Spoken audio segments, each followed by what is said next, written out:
Welcome back to a brand new episode of Gen Z BTC. It's me, Satoshi Guapamoto, and today I just wanted to do a quick video talking about how Bitcoin is the pin, not the bubble. Bitcoin is the pin and not the bubble. The bubble is not Bitcoin's price, okay?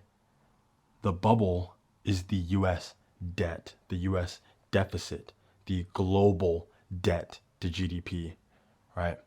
That is the bubble that we are experiencing right now.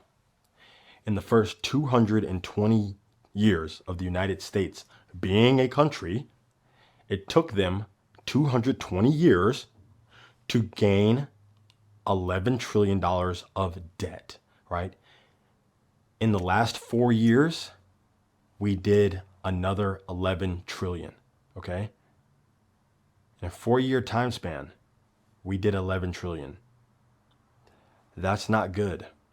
What you are witnessing is the hyperinflation of the dollar. They're going to call it the great melt up, all right? Brian over at Clear Value Tax talks about this, and he's completely right. Now, what's going to happen during the great melt up? Well, a couple things are going to happen, but the main thing is that the US debt bubble is going to burst. What does that look like? Well, we're going to see a reverse crash, right? So it'll start kind of like this. We're on this path, right? And then we quickly shoot up. We're right here. This curve is not steep enough, all right? This is a very crude representation. It is much more steep than this. You basically get a straight line, all right? Asset prices are going to be way too high for anyone to afford to buy anything. You will be a permanent renter. It's not because the stuff is going up in value. It's that your money is losing value. Your paper is broken. The houses aren't broken. The cars aren't broken. The grocery stores aren't broken. They're not just being greedy, okay? Because when you actually want to make money in a market, you don't just keep rising your prices and then other people say, oh my God, that guy's raising his prices. I'm going to raise my prices too. Like, no, the person who has the lower prices, people are going to go there and shop there and buy their stuff and they're going to eat the entire market share. But why is no one doing that? It's because the price of everything is going up. And if you want to stay in business, you have to adjust your prices along with the price of everything going up. You can't just keep selling things for the same price. That's why 99-cent store went out of business. There are no more 99-cent stores, okay? They could have just been greedy and started price gouging, but they buy all their stuff for cheap. It's all cheap garbage. Guess what? You can no longer afford super cheap garbage in this economy. There is no more 99 cents. Why is that? Why is the price of everything so high that you can no longer have a 99-cent store? It's because of this. The dollar is dying. You are witnessing the hyperinflation of the dollar right now in real time. Okay? Look at the price of the dollar. Really, that's what it is. The price of the dollar. Look at the price of the dollar. And now look at dollars compared to houses. Dollars compared to the S&P 500 and other equities. The dollar compared to Bitcoin. What you're seeing is all these charts, when you denominate them in dollars, all the charts look like this. Houses, cars, Bitcoin, they're all going like this. Gold, they're all going like this. They're going up and to the right. Okay? BTC by USD. Bitcoin, when priced in dollars, keeps going up. Okay?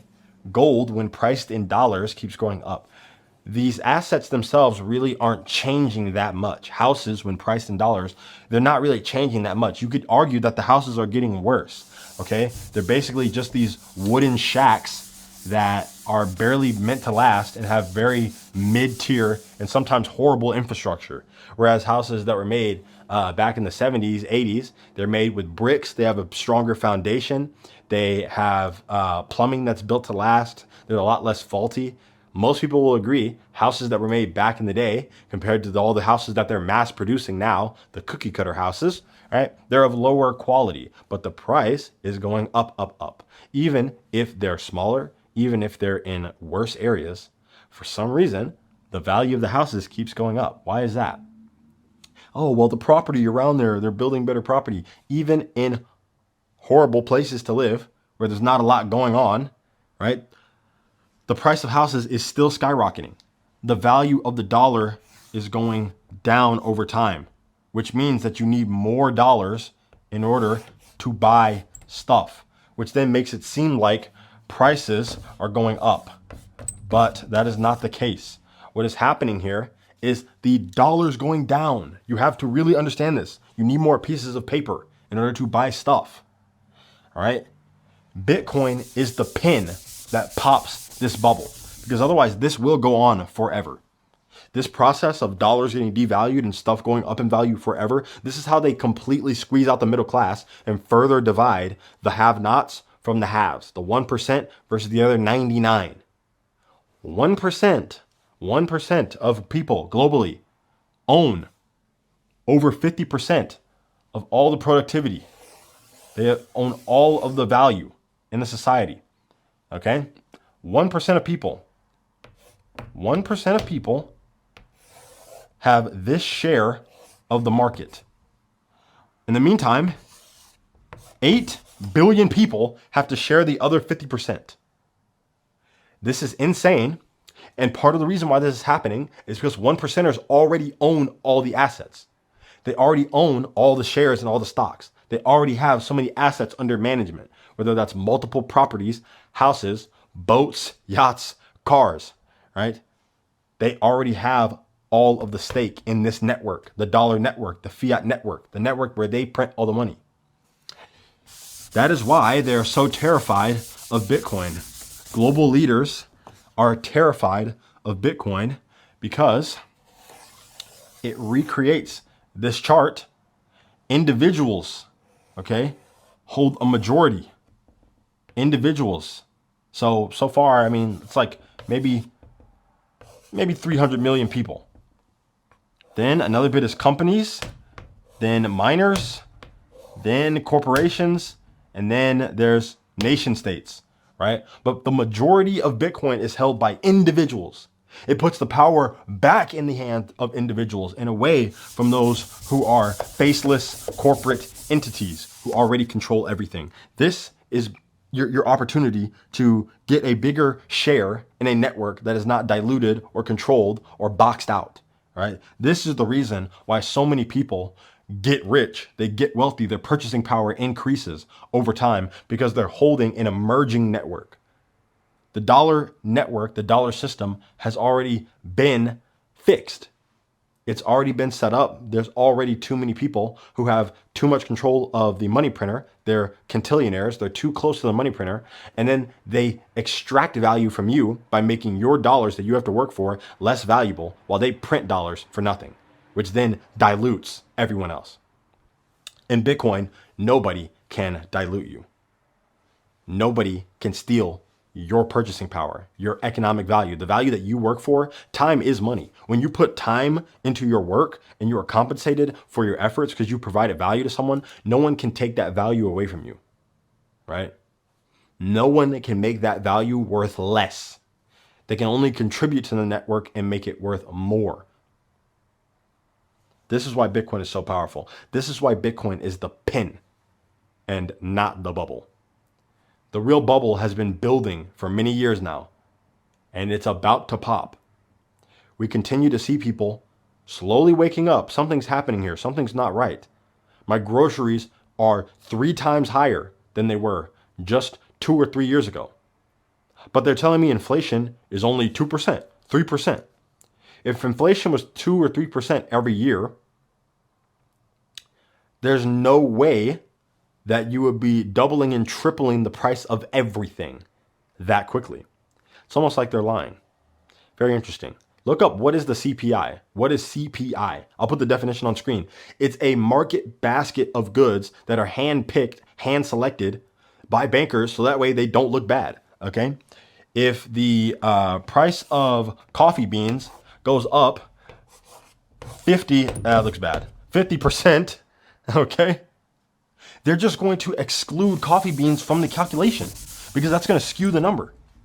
They're just going to exclude it. That's literally what they do. That way they can keep saying, oh guys, don't worry, okay? Inflation is literally 2%. Nothing to worry about. Calm down, everybody. No need to worry.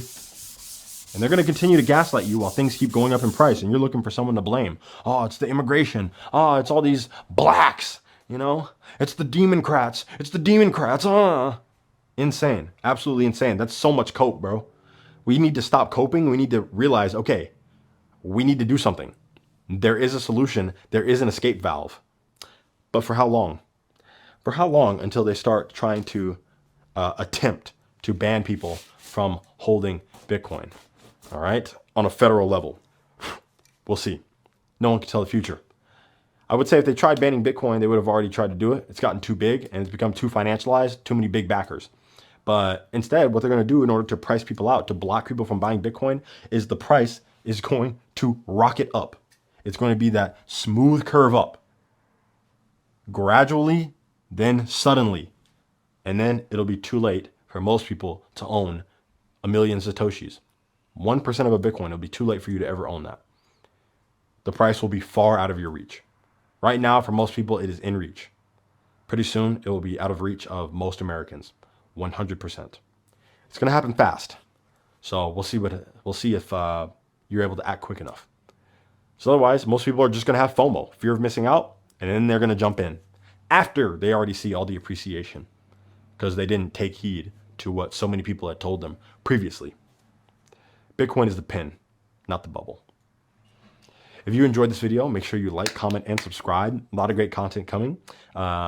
Share this video if you think someone else might enjoy it. And I'll catch you guys on the next one. Stack sats or die trying.